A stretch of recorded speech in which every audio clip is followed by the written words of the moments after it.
최근 한국 사회에 치열한 역사 논쟁이 일어났습니다. 육군 사관학교에 설치된 홍범도 장군의 흉상을 철거 이전하는 문제로 나라가 시끄러웠고 지금도 논쟁이 진행 중에 있습니다. 여러분, 홍범도 장군은 이미 소천하신 분이셔요. 그분이 걸어온 길은 단 하나의 역사적 사실로 바뀔 수가 없는데 왜 이런 논쟁이 일어나는 것일까요? 역사를 바라보는 관점이 달라서 그렇습니다. 어떤 관점으로 역사를 보느냐에 따라서 똑같은 역사라도 평가가 달라지게 되죠. 이런 일들을 우리는 매일 경험합니다. 아침 신문 기사를 보면 어제 일어났던 사건에 대해서 신문마다 제목과 논조가 서로 다른 경우가 허다합니다. 제가 최근 일본의 오염수 방류와 관련하여 여러 신문 기사를 보았는데요. 정말 서로 많이 달랐어요. 한 신문사는 이렇게 제목을 달았습니다. 중국과 러시아를 제외하고 국제사회도 인정, 이렇게 제목을 달았고, 또 다른 신문사는 이렇게 제목을 달았더라고요.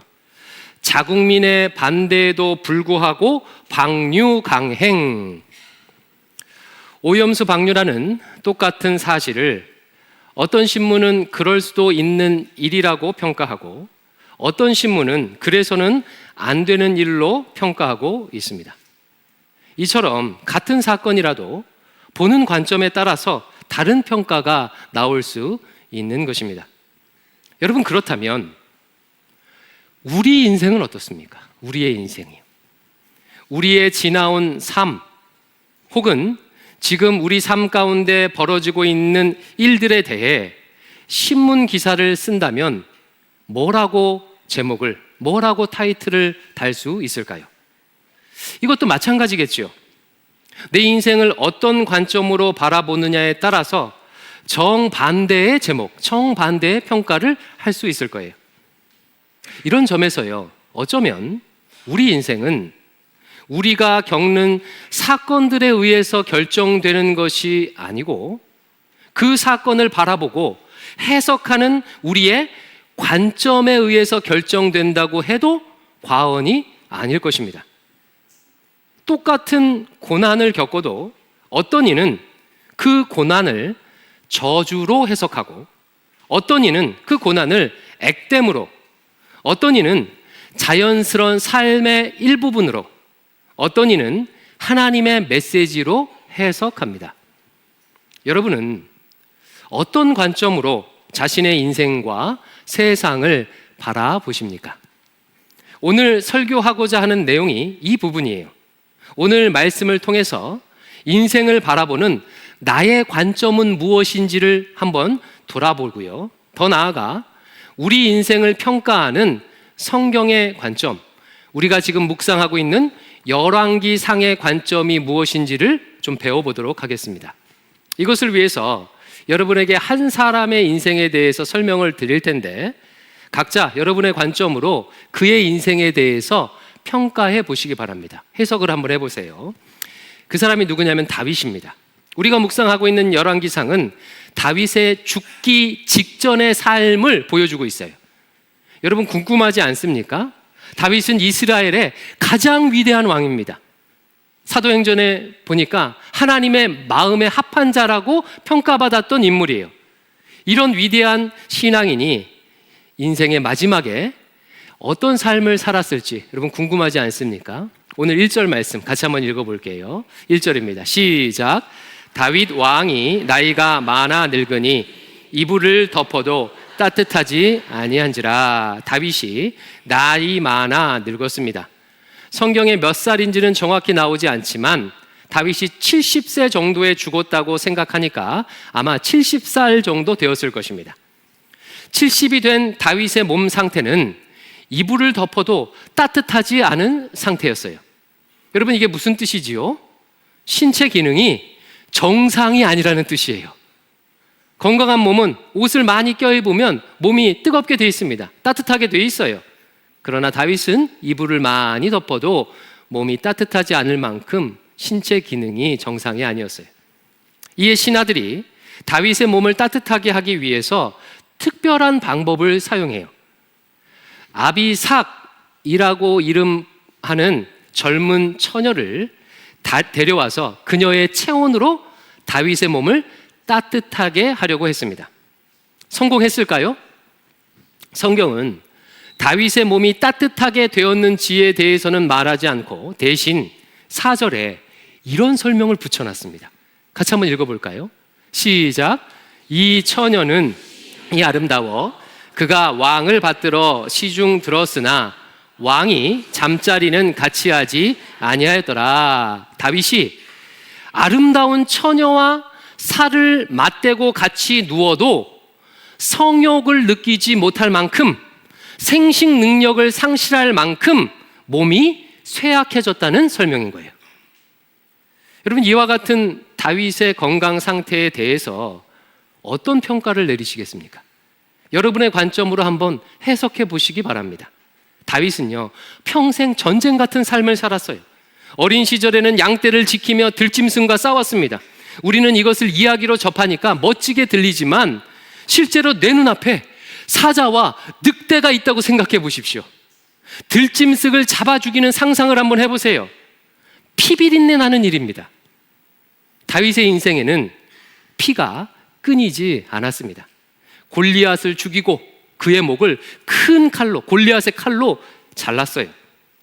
사울의 사위가 되기 위해서 블레셋 사람 200명을 쳐 죽이고 그들의 포피를 베어서 사울에게 갖다 바쳤습니다. 젊은 시절 내내 사람을 죽이는 전쟁을 치루었어요. 왕이 돼서도 전쟁이 끝날 날이 없었습니다.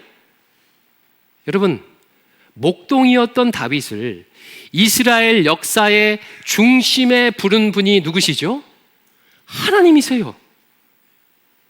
하나님의 부름을 받아서 그동안 죽도록 고생하여 수많은 전쟁을 치루었으면 그래도 늙어서는 좀 건강하게, 좀 아프지 않고 생을 마감해야 하는 것 아니겠습니까? 그래야 하나님을 따른 보람이 있는 것 아니겠습니까? 그러나 지금 다윗의 육신은요, 전쟁으로 인해 만신창이가 된 그대로예요. 쇠약해진 모습 그대로 죽음을 기다리고 있는 상황입니다. 본문 내용은요, 여기에 그치지 않아요. 다윗이 아프다는 소식이 알려지자 다윗의 아들 아도니아가 자기가 왕이 되겠다고 선포해요. 아도니아의 행동을 이해하기 위해서는 당시의 정치적 상황을 좀 알아야 합니다. 다윗은요, 총 2번에 걸쳐서 왕이 돼요. 첫 번째는 헤브론이라는 도시에서 유다 지파만의 왕이 됩니다. 그리고 7년 6개월이 지난 다음에 예루살렘이라는 도시에서 이스라엘 전체의 왕이 돼요. 이 과정에서 다윗의 신하들은 2파로 나뉘어졌습니다. 헤브론에서 왕이 될 때 함께 했던 헤브론파 신하들, 그리고 예루살렘에서 왕이 될 때쯤부터 함께한 예루살렘파 신하들, 이렇게 2파가 형성이 되었던 거예요. 다윗이 젊고 건강했을 때는 이 2파가 잠잠히 있었습니다. 그러다가 다윗이 나이 들어 병들게 되자 이 2파가 차기 왕권을 두고 경쟁하기 시작하는 거예요. 헤브론파는요, 다윗이 헤브론에서 낳았던 아들 아도니아를 차기 왕으로 밀었어요. 그러면 예루살렘파는 누굴 밀었을까요? 다윗이 예루살렘에서 낳았던 아들 솔로몬을 차기 왕으로 밀었습니다. 이런 정치적 역학 속에서 아도니아가 먼저 왕이 되기 위해서 선수를 친 거예요. 5절 말씀을 같이 한번 읽어볼게요. 5절입니다. 시작. 그때에 핫깃의 아들 아도니아가 스스로 높여서 이르기를 내가 왕이 되리라 하고 자기를 위하여 병거와 기병과 호위병 50명을 준비하니 그때에 여러분, 그때에라는 말은 앞에 나온 4절까지의 내용을 받는 말이지요. 다윗이 늙고 병들어서 자기 몸도 가눌 수 없을 때에라는 뜻이에요. 여러분, 아버지가 이렇게 아프면 아들이 어떻게 해야 정상이죠? 당연히 아버지의 안위를 걱정하고 돌봐주어야 합니다. 아도니아는 그렇지 않았습니다. 그는 아버지를 걱정하기는커녕 자기를 위해 군대를 일으키고 왕이 되겠다고 선언한 거예요. 여러분, 아직 왕이 살아있는데 왕의 허락도 없이 누군가 왕이 되려고 하면 이것을 정치적 용어로 한 단어로 뭐라고 하죠? 반역이라고 해요. 반역이에요. 반역. 지금 반역을 일으키는 것입니다. 다윗은요, 평생 자식 문제로 고통했던 사람이에요. 큰아들 암논이 자기 누이 다말을 강간했어요. 이에 둘째 아들 압살롬이 큰형 암논을 계획 살인합니다. 끔찍한 일은 여기서 그치지 않아요. 압살롬은 형 암논을 살해한 이후에 아버지 다윗을 몰아내고자 반역을 일으켰어요. 다윗은 아들에게 내어 쫓겨서 예루살렘을 떠나는 수모를 당해야만 했습니다. 이 일이 있은 한참 후에 다윗은 밧세바로부터 아들을 하나 낳는데요, 다윗이 금식하며 기도했음에도 불구하고 그 아들이 며칠 못 가서 죽습니다. 이후 남은 자녀들은요, 헤브론파와 예루살렘파로 나뉘어져서 서로 으르렁대고 있는 거예요. 여러분, 상상이 되십니까? 지금 우리가 겪고 있는 자녀 문제하고는요, 차원이 달라요. 애가 지금 학교를 잘 가느냐 안 가느냐, 교회에 가느냐 안 하느냐, 건강하느냐 아니냐, 왕따를 당하느냐, ADHD가 있느냐, 우울하느냐 아니냐, 이 정도 문제가 아닌 거예요. 자녀들끼리 서로 강간하고 살인하고 아버지를 죽이려고 하는 등 끔찍한 범죄를 저지른 것입니다. 저는요, 어린 시절에 다윗을 선망했어요. 아마 여러분 가운데서도 내 자식이 다윗처럼 됐으면 좋겠다라고 생각하는 분들 계실 거예요. 다윗은 골리앗을 물리칠 만큼 전투에서 한 번도 패한 적이 없을 만큼 싸움에 능했던 사람이었어요. 주옥 같은 시편을 쓰고 악기를 아주 잘 다룰 만큼 예술적 감각 또한 뛰어난 사람이었습니다. 사울이 죽인 자는 천천히요, 다윗이 죽인 자는 만만이라 라고 할 만큼 이스라엘 사람들에게 인기가 많았던 사람이었어요. 무엇보다 숱한 고난을 이겨내고 이스라엘 왕이 됩니다. 사회적으로 성공했어요. 얼마나 멋집니까? 하지만 성경을 좀 알게 된 뒤로는요, 다윗처럼 되고 싶은 마음이 싹 사라졌어요. 다윗의 화려한 삶 이면에는 위에서 말한 끔찍한 일들이 있었습니다. 그럼 이쯤에서 여러분 한번 생각해 보십시오. 다윗이 왜 이런 고통을 겪었지요? 다윗이 겪은 대부분의 고통들은요, 하나님께서 그를 왕으로 세우셨기에 겪은 고통입니다. 그가 하나님의 부르심대로 이스라엘의 왕이 되는 과정에서 또 왕이 된 이후에 겪은 고통들이에요. 즉, 하나님의 부르심을 따라 살다가 겪은 고통이에요. 그러면 여러분, 하나님의 뜻을 따라 평생을 헌신하며 수많은 고통을 이겨내고 여기까지 왔으면 인생의 말년만큼은 평안히 보내야 하지 않겠습니까? 그래야 믿음의 길을 걸어온 보람이 있지 않겠습니까? 이제까지 죽도록 고생했으니 인생의 후반기에는 가족들의 지지 속에서 손주 손녀들의 재롱을 보면서 그 천국을 소망하며 평안히 보내야 뭔가 결론이 아름답게 끝나는 거잖아요. 하나님께서 그렇게 해주셔야 하는 거 아니겠습니까?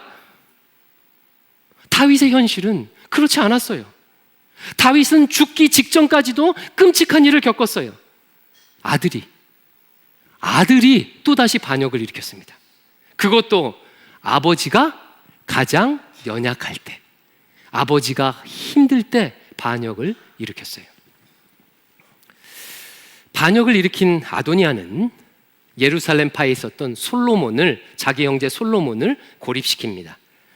9절에서 10절을 제가 빠르게 한번 읽어보겠습니다. 9절에서 10절입니다. 아도니아가 에느로겔 근방 소엘렛 바위 곁에서 양과 소와 살찐 송아지를 잡고 왕자 곧 자기의 모든 동생과 왕의 신하된 유다 모든 사람들은 다 청했는데 선지자 나단과 브나야와 용사들과 자기 동생 솔로몬은 청하지 않았습니다.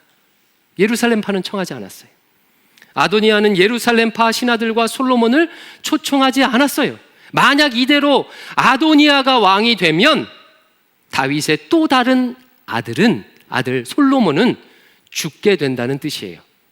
여러분, 내 눈앞에서 내 자식들이 서로 죽고 죽이고 싸운다면 부귀 영화가 무슨 소용이 있겠습니까?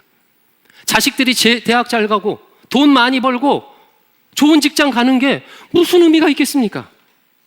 이것이 지금 늙은 다윗이 처한 상황이에요. 자, 그럼 이와 같은 역사적 사실을 바탕으로 이제 여러분의 역사적 관점, 여러분의 가치관으로 이 다윗의 인생을 평가해 보십시오.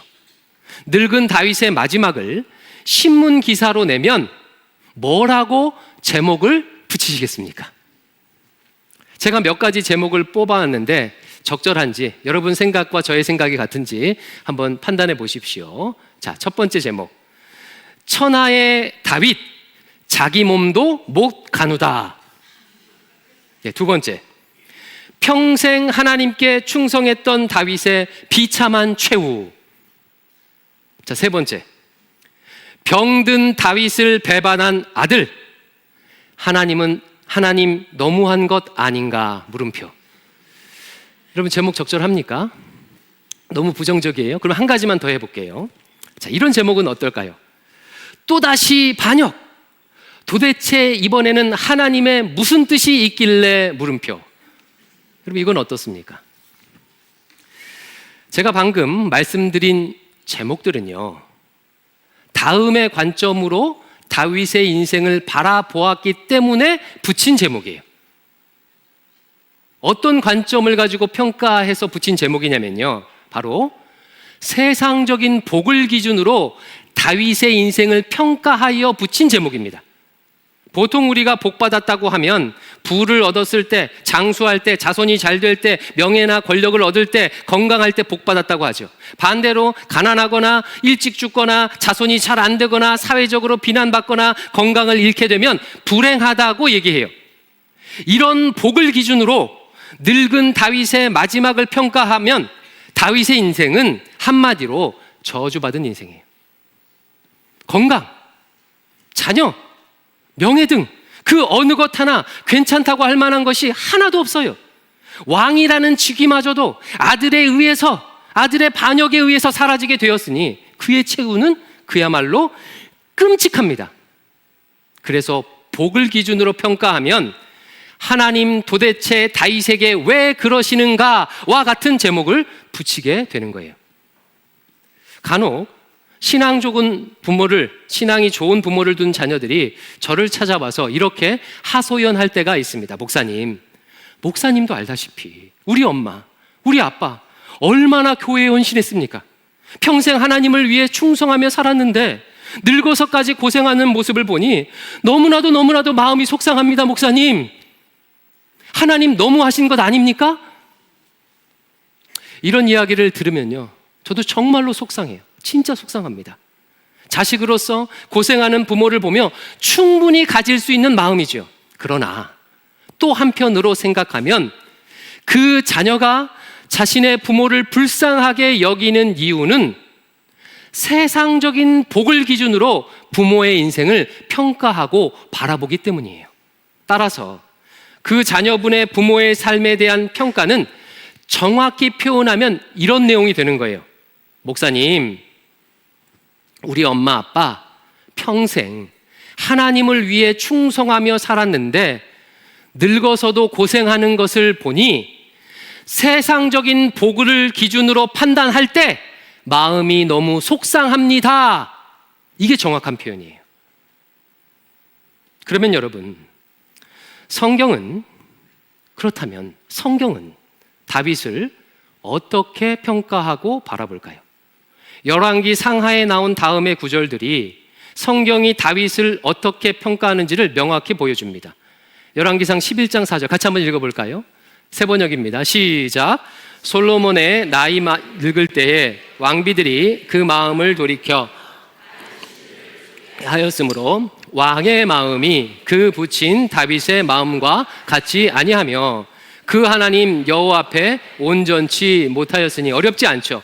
이 구절은 늙은 솔로몬을 평가하고 있는데 누구를 기준으로 평가해요? 다윗을 기준으로요. 아버지 다윗과 같지 않고 하나님 앞에 온전치 못하다고 지금 평가하고 있어요. 다음의 구절들도 한번 보십시오. 열왕기상 15장 11절, 열왕기하 22장 2절 제가 한번 읽어드릴게요. 한번 잘 보십시오. 아사가 그의 조상 다윗같이 여호와 보시기에 정직하게 행하여, 요시아가 여호와 보시기에 정직하게 행하여 그의 조상 다윗의 모든 길로 행하고 좌우로 치우치지 아니하였더라. 여러분 눈치채셨죠? 다윗은요, 열왕기 상하에 나온 유다 왕들을 평가하는 기준이 되는 거예요. 다윗처럼 산 왕은 하나님 앞에 정직했다, 온전했다. 다윗 같지 않은 왕은 하나님 앞에 온전하지 못했다, 정직하지 못했다 평가해요. 즉 성경은요, 다윗을 선한 왕의 기준으로 삼을 만큼 훌륭한 왕이라고 평가하고 있는 거예요. 그러면 도대체 무엇을 기준으로 다윗을 평가하기에 그렇게 보는 것일까요, 다윗을요? 열왕기상 15장 5절입니다. 같이 한번 읽습니다. 시작. 이는 다윗이 햇사람 우리아의 일 외에는 평생에 여호와 보시기에 정직하게 행하고 자기에게 명령하신 모든 일을 어기지 아니하였음이라. 두 가지를 말하지요. 하나님 앞에 정직하게 행했다. 하나님의 말씀을 명령을 지켜 행했다. 어떤 기준으로 다윗을 평가했습니까? 한마디로 요약하면요, 하나님의 말씀에 신실했는가? 하나님의 말씀에 신실했는가를 기준으로 판단한 거예요. 세상이 말하는 복을 받지 않았더라도 그가 하나님의 말씀에 신실했으면 그의 인생은 성공이라는 거예요. 반면에 세상이 말하는 복을 다 누렸다고 하더라도, 솔로몬의 부귀영화를 누렸다고 하더라도 하나님의 말씀에 신실하지 않았다면 그의 인생은 실패라는 것입니다. 하나님 말씀의 신실함, 이것이 열왕기 상하가 왕들을 평가하는 기준이고 신자의 삶을 바라보는 관점이에요. 이것을 신학적인 용어로 하면요, 신명기적 관점 혹은 예언자적 관점이라고 해요. 그래서 여러분 열왕기상을 묵상하실 때는 신명기적 관점, 예언자적 관점으로 묵상해야 잘 묵상하실 수가 있습니다. 보통 세상에서는 왕을 무엇을 기준으로 평가하나요? 정치, 외교, 경제, 군사적인 기준으로 평가합니다. 외교를 잘하고 경제적으로 나라를 부강하게 하고 강력한 국방을 추구하는 왕을요, 잘했다고, 훌륭한 왕이라고 평가해요. 만약 이런 기준으로 보면 성경에서 악한 왕이라고 평가받은 오므리, 아합, 우시야 같은 사람들은 훌륭한 왕이 되는 거예요. 그들이 통치할 때 이스라엘은 정치, 경제, 군사적으로 부강했습니다. 반면에 성경에서 선한 왕이라고 칭찬받은 히스기야나 요시야 같은 왕은요, 실패한 왕이 되는 거예요. 그들이 다스릴 때 이스라엘은 정치, 경제, 군사적으로 매우 어려웠어요.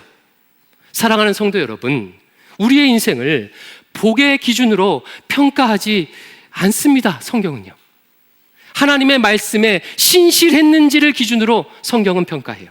그러므로 사랑하는 성도들이요, 특히 인생의 후반기를 살고 있는 믿음의 선배들이요, 늙어서 당하는 고난으로 인해 하나님을 의심하지 마십시오. 몸이 더 아파지고 배우자나 자녀가 잘 변하지 않고 여전히 삶의 고난이 있는 것으로 인해서 내 인생이 잘못되었다, 내 인생이 실패했다, 하나님이 나에게 너무하신다 라고 생각하지 마십시오. 하나님께서 우리 삶을 평가하는 기준은 거기에 있지 않습니다. 하나님의 말씀에 신실하게 살아왔고 지금도 살아가고 있다면 하나님은 그 인생을 훌륭하게 평가하십니다. 아도니아가 반역을 일으키자 선지자 나단이 이 사태를 해결하기 위해서 다윗을 찾아가요. 사실 하나님께서는 이미 다윗에게 아주 오래전에 너를 이어서, 다윗을 이어서 왕이 될 사람을 이미 약속해 주셨습니다. 역대상 22장 9절에서 10절인데 제가 빨리 한번 읽어볼게요. 이제 하나님이 다윗에게 하는 말씀이에요. 보라, 한 아들이 내게서 나리니 그는 온수한 한 사람이라. 내가 그로 주변 모든 대적에게서 평안을 얻게 하리라. 그의 이름을 솔로몬이라 하리니 이는 내가 그의 생전의 평안과 안일함을 이스라엘에게 줄 것임이니라. 그가 내 이름을 위하여 성전을 건축할지라. 그는 내 아들이 되고 나는 그의 아버지가 되어 그 나라 왕위를 이스라엘 위에 굳게 세워 영원까지 이르게 하리라 하셨나니. 이미 약속해 주셨어요. 나단은 다윗에게 찾아가 이 약속을 상기시켜 줍니다. 나단의 말을 듣는 다윗이 여러분 어떻게 했는지 아십니까? 조금 전까지만 해도 몸이 아파서 자기 몸도 가누지 못한 다윗이요, 일어나 모든 사태를 명확히 수습해요. 하나님의 약속대로 솔로몬이 왕이 되도록 조치를 취합니다. 다윗의 진가가 여기 있는 거예요. 그는 비록 병들고 힘이 없어졌지만 마지막까지 하나님의 약속이 실현되도록 자신의 책무를 다했어요. 이런 그의 삶을 성경은 하나님 앞에 온전했다, 정직했다라고 평가하며 선한 왕의 기준으로 삼았습니다. 사랑하는 성도 여러분, 역사와 인생을 바라보는 여러분의 기준은 무엇입니까? 복입니까? 하나님에 대한 신실함입니까? 예수님을 믿는 사람들은요, 반드시 회심의 과정을 겪어요. 회개의 과정. 성경에서 회심을 나타내는 단어가 헬라어로 메타노이아예요. 메타라는 것은 방향을 바꾸다라는 뜻의 전치사예요. 노이아라는 것은요, 인식 혹은 가치관이에요. 즉, 회심했다는 것은요, 다름 아닌 인식이 바뀌었다는 뜻이에요. 가치관이 바뀌었다는 뜻이에요. 세상을 바라보는 역사관이 바뀌었다는 뜻이에요. 예수 믿기 전에는 세상의 관점으로 내 인생을 바라보았다면, 즉 복을 기준으로 인생을 평가했다면, 예수 믿고 단 다음에는 성경적인 관점, 하나님의 관점으로 내 인생을 바라보게 된다는 그런 뜻입니다. 참된 신자는 하나님의 말씀에 신실했느냐를 기준으로 인생을 바라보고 평가해요. 여러분에게 묻습니다. 회심하셨습니까? 인생을 평가하는 관점이 바뀌셨습니까? 나이 많으신 어르신 분들에게 묻습니다. 무엇을 기준으로 지난날에 여러분의 삶을 평가하십니까? 하나님의 말씀에 신실하셨다면 그것으로 충분해요. 하나님 앞에 이미 성공한 삶을 사셨습니다. 이 땅에서 누리지 못한 부, 건강, 평안, 사랑, 이런 것들은요, 이제 영원토록 주님 품에서 누리게 될 거예요. 지겹도록 누리게 될 거예요. 그러니 아쉬울 것도 섭섭할 것도 없습니다. 세상의 복을 기준으로 삶을 바라보지 마시기 바랍니다. 이제까지 그래 오셨던 것처럼, 다윗처럼 하나님의 말씀에 끝까지 신실하시기를 주님의 이름으로 축원합니다. 이 시간 같이 함께 찬양할 텐데, 이 찬양은요, 그럼에도 불구하고 자꾸 이기적으로 살고 또 세상의 일들이 일희일비하는 내 자신을 돌아보며 하나님께 도움을 요청하는 찬양이에요. 이 찬양을 통해서 우리의 고백을 하나님께 올려드리겠습니다. 낮은 해처럼 밤엔 달처럼 찬양합니다.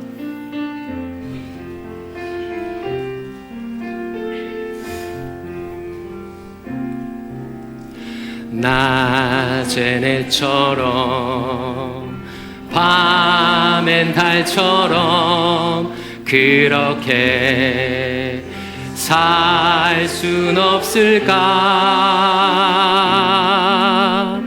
욕심도 없이 어두운 세상 비추어 온전히 남을 위해 살듯이 나의 일생에 꿈이 있다면 이 땅에 빛과 소금 되어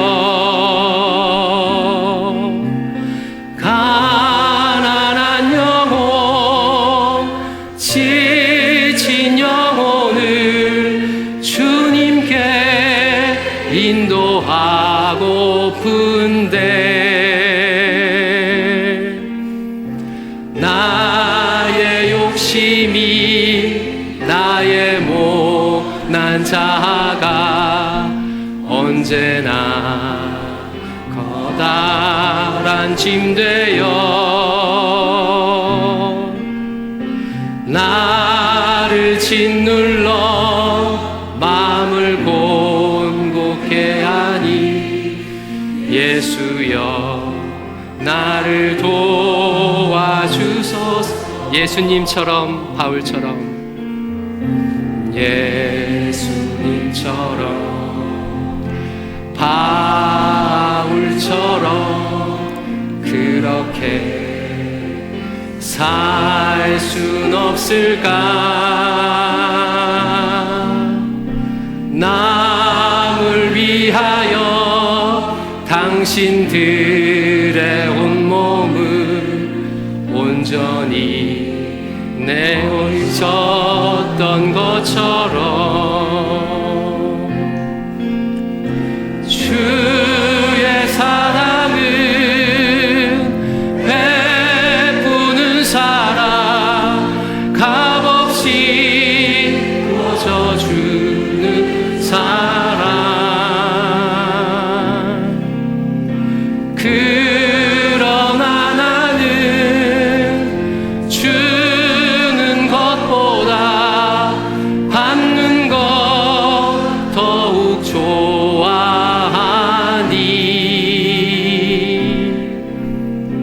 나의 입술은 주님 닮은 듯하나 내 마음은 아직도 추하여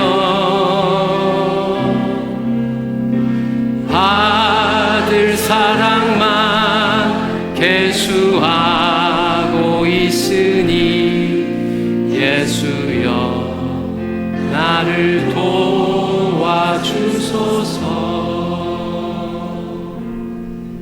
기도하겠습니다. 하나님, 예수님의 생명을 내어 주실 만큼 우리를 사랑하여 주시고 모든 것을 주셨는데, 영생을 주셨는데 아직도 무엇이 부족한 것처럼 우리 인생에 벌어지는 일들로 인해 일희일비하며 사는 바람에 나는 겨처럼 요동하는 우리를 불쌍히 여겨 주시옵소서. 예수님처럼 다윗처럼 하나님의 말씀에 신실하게 살길 간절히 소망합니다. 하나님의 마음, 성경의 관점 우리에게 허락하여 주시옵소서. 예수님 이름으로 기도드립니다. 아멘.